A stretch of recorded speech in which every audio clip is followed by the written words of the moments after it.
সমাগত এতিয়া হেঁপাহৰ ভোগালী আৰু মাত্ৰ মাজত এটা দিন তাৰ পাছতে আচলতে ৰাজ্যৰ বিভিন্ন প্ৰান্তত যি ভেলাঘৰ নিৰ্মাণ সেই ভেলাঘৰতে উৰুকাৰ নিশা যিহেতু মাজত মাত্ৰ আৰু এটা দিন সেই উৰুকাৰ নিশা সকলো মিলি লগে ভাগে এসাঁজ খোৱাৰ যি প্ৰস্তুতি তাৰো ব্যতিক্ৰম নহয় এই বিশ্বনাথৰ যি জৰাবাৰী গাঁও আছে সেই গাঁৱৰ যুৱকসকল ইয়াতে আমি দেখুৱাইছোঁ মোৰ কেমেৰা সহযোগীয়ে দেখুৱাব আচলতে খুব সুন্দৰকৈ এক যি মেজি ভেলাঘৰ তেখেতলোকে নিৰ্মাণ কৰি আছে আৰু মোৰ সহযোগীক মই যি ভিতৰৰ দৃশ্য তেখেতলোক আচলতে খুব ব্যস্ত তাৰ মাজতে আমি তেখেতলোকৰ লগত কথা পাতিম আচলতে উৰুকাৰ নিশা তেখেতলোকৰ কেনেধৰণৰ প্ৰস্তুতি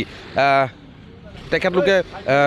এই জৰাবাৰী গাঁৱৰ কিমান লোকে ইয়াত আচলতে একেলগে এসাঁজ খোৱাৰ যি প্ৰস্তুতি সেই প্ৰস্তুতি কৰিছে মই জানিব আচলতে তেখেতলোকৰ পৰা চেষ্টা কৰিম দাদা মই আপোনাৰ ওচৰলৈ আহিছোঁ যিহেতু মাত্ৰ মাজত আৰু এটা দিন উৰুকাৰ নিশা একেলগে এসাঁজ খোৱাৰ হেঁপাহেৰে আপোনালোকে এই যি ভেলাঘৰ নিৰ্মাণ কৰিছে কেনেকুৱা প্ৰস্তুতি হয় পোনপ্ৰথমে আপোনালোকৰ চেনেলৰ যোগেদি আমি সুদূ অসমবাসীৰ লগতে আপোনালোকৰ কৰ্মকৰ্তালৈ আমি ভোগালী বিহুৰ ওলগ যাচিলোঁ আমি মাজত মাথো এটা দিন আমি খুব জোৰদাৰ প্ৰচেষ্টা চলাই আছোঁ আমি আজি 15 দিনৰ পৰা ধৰক নৰা কটা বাঁহ কটাৰ পৰা ধৰি লৈ আমি এয়া দেখিছে আৰু অলপ কাম বাকী আছে সেইখিনি কৰিলে আজি সম্পূৰ্ণ হ'বগৈ আৰু তাকেহে এতিয়া প্ৰস্তুতি খোৱা বোৱাৰ ক্ষেত্ৰত ক'বলৈ গ'লে আপোনাৰ আমিতো মাছ মাংস পৰা ধৰি আৰু আদি কৰি সকলো ব্যৱস্থাই কৰিছোঁ গতিকে আপোনালোকো আহিব লগে ভাগে এসাঁজ খাম ফূৰ্তি কৰিম হয় জৰাবাৰী গাঁৱৰ ৰাইজ হয় জৰাবাৰী গাঁৱৰ সকলো ৰাইজ কাৰণ এইখিনি আমাৰ আজু ককাৰ দিনৰ পৰা এইটো এটা আমাৰ পৰম্পৰা চলি আহিছে আমি সকলো ৰাইজে মিলি উৰুকাৰ নিশা ভোজ ভাত খাওঁ তাৰেই ধৰক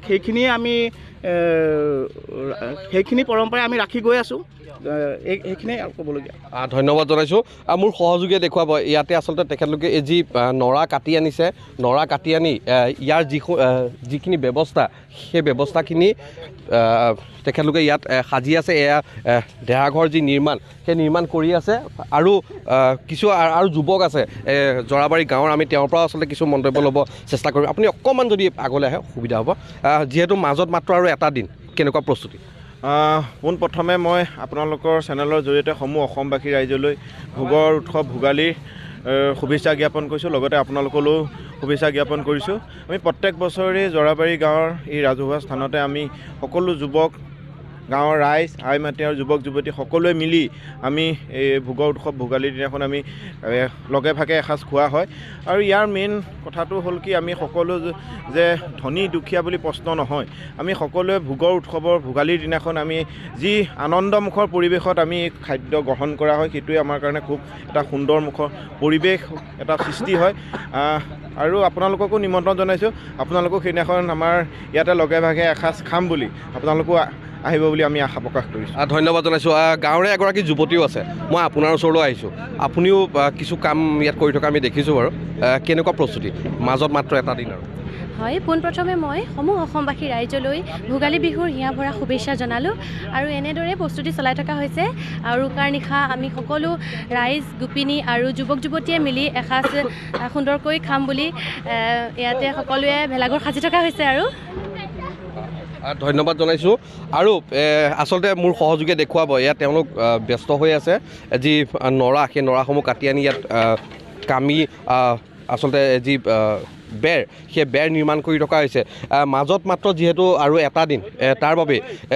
ৰাজ্যৰ বিভিন্ন প্ৰান্তৰ লগতে এই বিশ্বনাথৰ যি জৰাবাৰী গাঁও সেই গাঁৱৰ যুৱক যুৱতীসকলো আচলতে এনেধৰণেই উৰুকাৰ নিশা এসাঁজ লগে ভাগে খোৱাৰ যি আশা বা যি প্ৰচেষ্টা সেইবাবে তেখেতলোকে ভেলাঘৰ নিৰ্মাণ কৰি থকা পৰিলক্ষিত হৈছে